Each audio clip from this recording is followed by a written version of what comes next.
We generally agree that deliberately targeting civilians in a conflict is wrong. Yet some of the most revered democratic nations have done exactly that, justifying their actions under the banner of military necessity. Take the German city of Dresden in February 1945. Before the bombers arrived, it was a densely populated historic and cultural center, famous for its Baroque architecture. Over a period of 3 days, Allied heavy bombers flew multiple waves over the city. They dropped more than 3,900 tons of high explosives and incendiary devices. The resulting firestorm gutted over 1,600 acres of the city center. Up to 25,000 people were killed in the flames and collapsing buildings.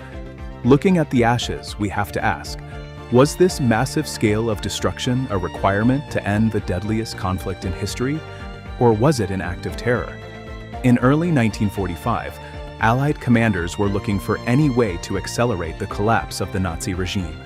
Soviet forces were advancing from the east, and they specifically requested air support to disrupt German troop movements. Dresden sat right at the intersection of several major European railway lines. Planners saw it as a critical junction, funneling troops and supplies directly toward the Eastern Front. The city also housed 110 factories and employed 50,000 workers, churning out optical gear, poison gas, and artillery components for the German military. Through the strict lens of military logistics, Dresden looked like a vital bottleneck. Eliminating it would theoretically choke off the Nazi war machine and save Allied lives. But the historical record complicates that tactical narrative.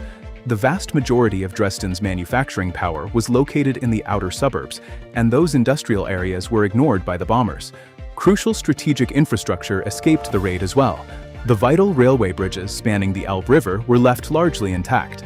Instead, the bombing runs concentrated directly on the historic city center, an area packed with fleeing civilian refugees, not soldiers. This was the result of an Allied tactic known as area bombing. Rather than precision striking a factory, the goal was to ignite massive, uncontrollable firestorms across built-up civilian sectors.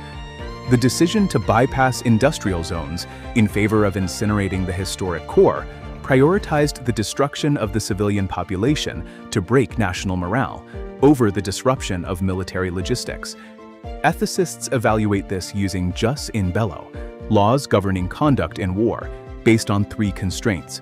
First, distinction, strictly separating combatants from non-combatants.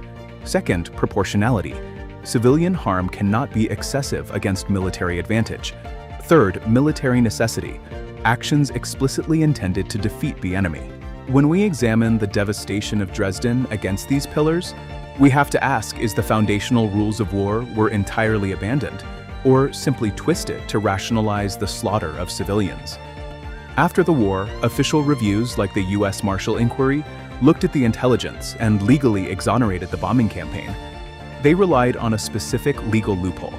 Because Dresden possessed anti-aircraft guns and some nearby military units, it was classified as a defended city. Under the international law of the time, that classification made the entire area a permissible target. But that technical legal defense sits in sharp contrast with the reality on the ground. The immense and disproportionate slaughter of tens of thousands of people. Does the righteousness of a cause, even the necessity of defeating the Nazi regime, justify the use of ruthless, indiscriminate methods? The rules of war exist exactly because war is terrible. If the deliberate destruction of a civilian population is an atrocity when committed by an enemy, it is still an atrocity when committed by the victors. Extreme circumstances do not rewrite basic human morality. If you value evidence over tribalism, subscribe to Hard-Hitting News 365.